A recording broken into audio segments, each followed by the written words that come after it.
जब घर भरता जैसी ब्राह्मण आया बोले भिक्षाम देही, तो जितने मुट्ठी भर चावल मुट्ठी भर आटा देते होते उन्हें एक एक दो दो बोरा ऐसे करके उनको और खूब पैसा दे दो। अरे ब्राह्मण बड़ा प्रसन्न हो गया, बोले भगवान की कृपा से आज आनंद हो गया। घर पहुँच करके विधि पूर्वक भगवान सत्यनारायण का व्रत किया और जिसको करने से वह निर्धन ब्राह्मण सभी कष्टों से मुक्त हो गया, धनवान हो गया। और उस समय से ब्राह्मण हर महीना व्रत करने लगा, हर पूर्णमासी के व्रत पर सत्यनारायण भगवान का व्रत। जो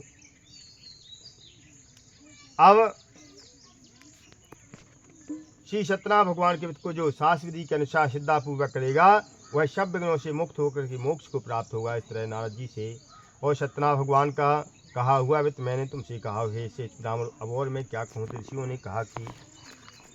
ऋषियों ने कहा कि हे मुनिवर, संसार में इस ब्राह्मण से सुनकर के और किस किस ने व्रत को किया है वह सब सुनना चाहते हैं। मुनियों ने ऐसा सुनकर के सूत जी ने कहा कि हे मुनिगणों, जिस जिस प्राणी ने इस व्रत को किया है उनकी सबकी कथा सुनो।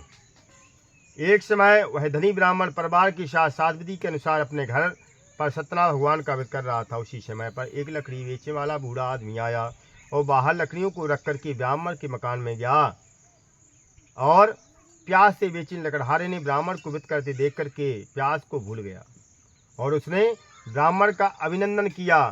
भगवान ब्राह्मण को प्रणाम किया और ब्राह्मण से पूछने लगा कि हे ब्राह्मण देवता, आप यह किसका पूजन कर रहे हैं और इसके करने से किस फल की प्राप्ति होती है, कृपा करके मुझसे कहो।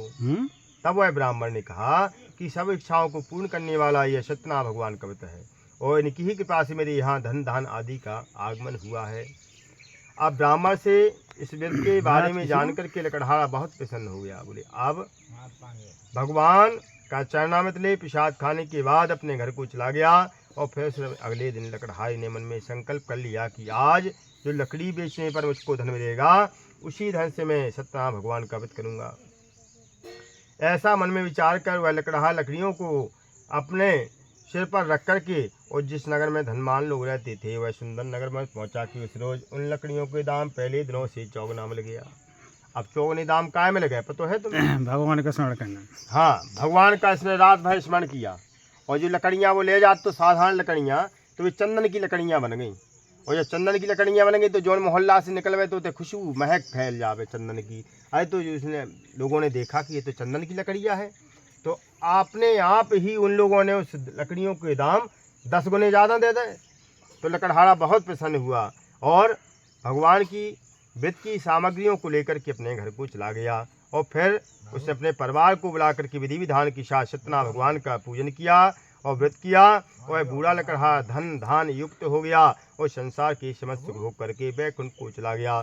स्कंदे पुराणे रेवा खंडे श्री सत्यनारायण व्रत कथायाम द्वितीय अध्याय समाप्त। बोलो सत्यनारायण भगवान की जय। कहाँ देखो नींद आ रही क्या बेटा? नींद आ रही? नींद आ रही? बेटा पूजा कर रहा तुम। सुनो मैं हाथ खा गया। अब देखो 30 अध्याय की कथा सुनो। तुम छोटे छोटे बच्चों की कथा आ रही, भाभी सुनो, सब सुनाएंगे हम तुम्हें। राजा उल्कामुख साधु बनक और लीलावती कलावती की कथा आती है। लीलावती और कलावती का मतलब जानते हैं आप? लीला और कला एक ही है, भगवान की लीला और भगवान की कला एक ही चीज है। लेकिन बोले सूतवाच पुनरग्रे प्रवक्ष्यामि श्रद्धम मुनि सत्तमा पुरा चोलका मुखो नामो निपचासीन महामति। शिव जी कहते हैं कि बोले कि हे से सुनियो, बाकी कथा कहता हूँ सुनो। प्राचीन काल में कुलकामुख नाम का एक महान ज्ञानी राजा था और जितेंद्रीय राजा। जितेंद्रीय राजा को मतलब जान जो इंद्रियों को अपने बस में कर सके कि हमें महीना भय भूख नहीं लगने, नहीं लगने। जितेंद्रीय राजा, जितासनो जित श्वासो जित संगो जितेंद्रिया, जो श्वास को भी जीत सके, इंद्रियों को जीत सके, बोले ऐसा राजा। बोले सत्य बोलने वाला, प्रतिदिन इतने तो हो रही एक दिन की बात, वो डेली सत्य बोलता था। प्रतिदिन मंदिर में जाता और गरीबों और ब्राह्मणों को धन देकर के उनके कष्ट को दूर करता था। और धन कैसे देते? तो ऐसा नहीं देते तो तुमने अगर मांगे 10,000 तो 10 लाख रुपये दे कि तुम आए तो चकाचक बनो रहे, इतना दान करता था। और उसकी पत्नी कमल के समान सुंदर मुख वाली शांदवी थी, मतलब सती हती। एक दिन भद्रशिला नदी के तट पर वे दोनों विधि विधान से सत्यनारायण भगवान का पूजन कर रहे थे, व्रत कर रहे थे। उसी समय पर वहाँ व्यापार करने के लिए धन से संपन्न एक साधु बनिया वहाँ पर आया। नाव को किनारे पर ठहरा कर राजा के पास गया और राजा को व्रत करते हुए देख करके विनय पूर्वक पूछ लिया कि हे राजन, आप क्या कर रहे हैं? मेरी सुनने की इच्छा है, कृपया आप मुझे बताइए। अब उल्कामुख राम ने कहा कि हे वैश्य, अपने परिवार के साथ पुत्र की प्राप्ति के लिए सत्यनारायण भगवान का व्रत एवं पूजन हो रहा है।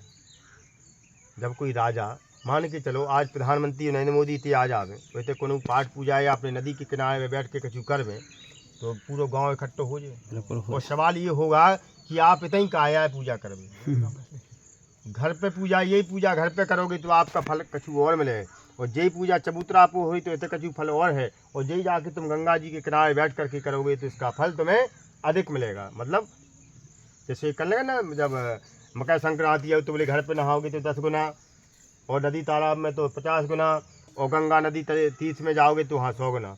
तो इसी प्रकार से फल की भी प्राप्ति अलग अलग होती है।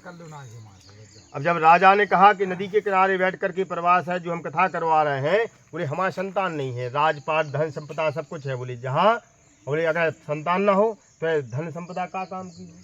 जैसे स्त्रियों का सौभाग्य ना हो, पति ना हो, तो स्त्री को सब श्रृंगार बेकार है। तो इसी प्रकार से साधु बनियान है तो बोले हमारे भी संतान नहीं है राजा, इसका सब विधि विधान जो है वो सब विस्तार से हमें बता दो, कहा कि हम भी ये करना चाहते हैं ताकि हमारी भी संतान हो जावे। अब बोले मैं भी आपके कथन अनुसार, राजा ने क्या किया कि इनको सब विस्तार बता दिया। अब जब राजा ने उनको संपूर्ण विधि विधान बता दिया तो मैं भी आपके कथन अनुसार इस व्रत को करूंगा, क्योंकि मेरे भी कोई संतान नहीं है। और जब राजा के व्रत का सब विधान सुनकर के व्यापार से निवृत्त होकर के आनंद पूर्वक अपने घर को चला गया, और उसने अपनी पत्नी को संतान देने वाले इस व्रत को विषय में सुनाया और संकल्प किया कि जब मेरी संतान हो जाएगी, संकल्प ही महत्वपूर्ण होता है। संकल्प जानते हैं आप लोगों की यहाँ भागवत कथा हुई तो महाराज बोलत के संकल्प करो। संकल्प क्या है? संकल्प मतलब प्रतिज्ञा, प्रतिज्ञा मतलब एप्लीकेशन। जैसे आप एप्लीकेशन लिखत तो एप्लीकेशन का मतलब होता है कि खिसनी में, जैसे पूरा भारतवर्ष है, अब भारतवर्ष में तुम्हें को जानना हो, नहीं जाना। अब राष्ट्रपति या प्रधानमंत्री को एप्लीकेशन लिखोगे तो तुम्हें पूरा लिखना पड़ेगा कि भारत देश के हम जिला झांसी, लखनऊ राजधानी, फिर उसके अंतर में बोले क्या तहसील मऊरानीपुर, फिर गांव खिसनी खुर्द, फिर पताना, ये हमारा नाम है। इस प्रकार से, इसी प्रकार का संकल्प बोले सारा विधि विधान से बोला जाता है। और ये मन में संकल्प कर लिया, बोले जब हमारी संतान हो जाएगी तब मैं इस व्रत को करूँगा। यह वैश्य ने वचन अपनी पत्नी लीलावती से कहे और भगवान का प्रसाद उसको दे दिया। अब उनकी पत्नी लीलावती सत्यनारायण भगवान की कृपा से जो प्रसाद हो तो ना, वही प्रसाद की कृपा से बोले क्या है, गर्भवती हो गई, और 10वें महीने में उसने एक अति सुंदर कन्या का जन्म दिया।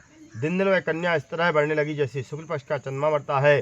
कन्या का नाम कला, भगवान की जब कला से प्रकट हुई तो प्रतिदिन कला कला करती हुई कन्या का नाम कलावती रख दिया, कन्या का नाम कलावती रख दिया।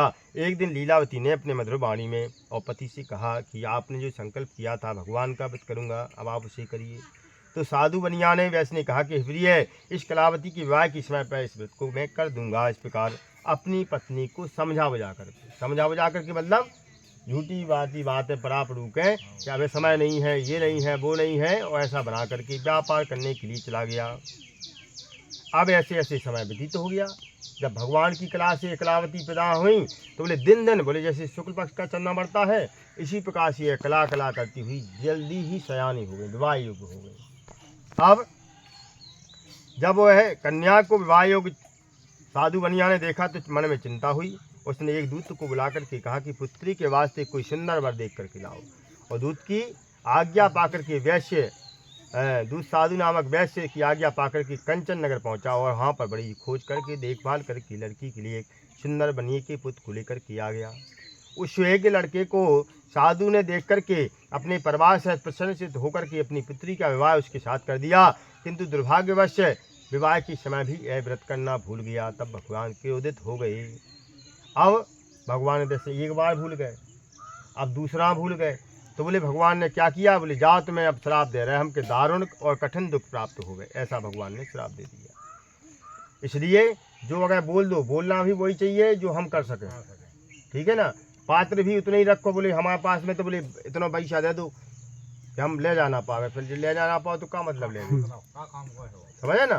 तो भगवान से भी वही बोलना चाहिए जो हम कर सकें कि भैया हम वही अब पता लो कि हम यज्ञ करवा दें, यज्ञ लाग तुम लोग गुंजाइश ही ना हो, कहाँ से करवाओ। तो उतना ही भगवान से बोलना चाहिए। तनक से में पत्रम पुष्पम फलम तो एवं भक्त्या प्रियक्षति। भगवान कहते हैं कि अगर तुम पत्र लायक हो तो पत्ता ही चढ़ाओ, तो अगर भगवान ने तुम्हें उस लायक बनाया है कि सोने की माला चढ़ा सके, सोने की हार चढ़ा सके, तो सोना चढ़ाओ। जैसी आपने सिद्धा है, जैसो आपको पात्र है, वैसी आप पूजा करो, तब फल की प्राप्ति हो। जो रंजा के तुम्हारे पास सोने की मुद्राएं रहीं घर में और तुम पत्ता चढ़ा रहे तो भी भगवान प्रसन्न नहीं हो। जैसा सामर्थ्य भगवान देता है वैसा पूजन करना चाहिए। अब बोले क्या हुआ कि वह साधु बनिया अपने कार्य में कुशल, मतलब बहुत व्यापार करने में माहिर था। दामाद से व्यापार करने के लिए सागर के समीप स्थित रत्नसारपुर नगर में जाकर के व्यापार करने लगा। अब चंद्रकेतु नामक राजा जहाँ पर राज करता था, दोनों ससुर जमाई चंद्रकेतु राजा के नगर में व्यापार करने लगे। एक दिन सत्यनारायण भगवान की माया से प्रेत कोई चोर राजा के धन को चुरा कर के भागा जा रहा था, किंतु पीछे से राजा के दूतों को आता देख कर के चोर ने घबरा कर भागते भागते धन को वहीं चुपचाप रख दिया जहाँ पर वह ससुर जमाई ठहरे हुए हैं। अब क्या हुआ कि चोर आए और चोरों ने देखा कि देखो पिछाई से सिपाही लगी, बोले हम पकड़ जाएंगे। तो जहाँ पे ससुर जमाई ठहरे थे उतनी धन को छोड़ दो, बोले और आगे चल के भाग गए। अब जैसे ही राजा की सिपाही आई से देखो कि भैया दो चोर हथे, वो दो जाएंगे पड़े, तो दोनों को बांध कर ले गए। अब इनने खूब कही कि हम तो बनिया इसे व्यापार करने के लाने आए थे, लेकिन का उन्होंने इनकी बात को ना सुना और ना माना, और राजा के पास जा कर के बोले हम दो चोर पकड़ के लाए हैं, देख कर के आज्ञा दें। तब राजा ने उनकी बात सुन कर के उनको कारावास में डलवा दिया और दोनों को कारावास में डाल दिया। उनका जो धन था वह सब राजा ने छीन लिया। उसी शाप के द्वारा उनकी पत्नियां भी घर पर बहुत दुखी हुई। घर पर जो धन रखा हुआ था उसे चोर चुरा कर ले गए। सारे को मानसिक पीड़ाएं, भूख प्यास से अति दुखित होकर के अन्न की चिंता में कलावती दर दर भटकने लगी। एक दिन कलावती एक ब्राह्मण के घर गई। वहां पर उसने देखा कि सत्यनारायण भगवान का पूजन हो रहा है। तब बैठ कर के कथा सुनी और प्रसाद ग्रहण करके रात को हराई। तो माता ने पूछा कि हे कलावती, अब तक कहाँ रुक गई थी, बात तुम्हारे मन में क्या है? तो कलावती बोली कि माता, मैंने एक ब्राह्मण के घर में सत्यनारायण भगवान का व्रत होते देखा है। और जैसे ही यह बात सुनी तो कलावती और लीलावती भगवान की पूजन की तैयारी करने लगी। तब उसने अपने परिवार सहित सत्यनारायण भगवान का पूजन किया, व्रत किया और वरदान मांगा कि हे भगवान, मेरे और मेरे पति और मेरे जामाता की अपराध को क्षमा करें, हे नाथ क्षमा करें। और साथ ही विनती करी कि हे प्रभु, अगर हमसे कोई भूल हो ही हो तो उनका भी अपराध क्षमा करें। श्री सत्यनारायण भगवान इस वैसे से प्रसन्न हो गए। उन्होंने राजा को स्वप्न में दर्शन देकर के कहा कि हे राजन, दोनों वैश्यों को प्रातः ही छोड़ दो, यह निर्दोष हैं, उन्हें प्रातः काल ही छोड़ दो। उनका जो धन तुमने ले लिया था उनका धन दे दो, नहीं तो तुम्हारा धनराज पुत्र आदि हम सब नष्ट कर दें। ऐसा जब भगवान ने सपन में कहा तो राजा ने प्रातः काल ही आकर के अपने सभासदों को बुलाया और जो बनिया कैद में पड़े थे उनको कैद से बुलाया। दोनों ने आते ही राजा को नमस्कार किया। तब राजा मीठे वचन में बोला कि हे महानुभाव, भावई बस ऐसा तुम्हें कठिन दुख प्राप्त हुआ है, अब तुम्हें कोई भय नहीं है। राजा ने ऐसा कहकर के नए नए वस्त्र भूषण पहनाए, जितना धन लिया था उससे दुगना धन दे दिया, 10 गुना धन दे दिया। बोले जाओ और हमारे नगर से शीघ्र ही आप चले जाओ। ऐसा कहकर राजा ने उनको नए नए वस्त्र भूषण पहनाए, जितना धन लिया था उनको लौटा दिया और दोनों वैश्य अपने घर के चल दिए। इसी श्री स्कंदे पुराण रेवा खंड श्री सत्यनारायण कथायां 2य अध्याय समाप्तः। बोलो सत्यनारायण भगवान की जय।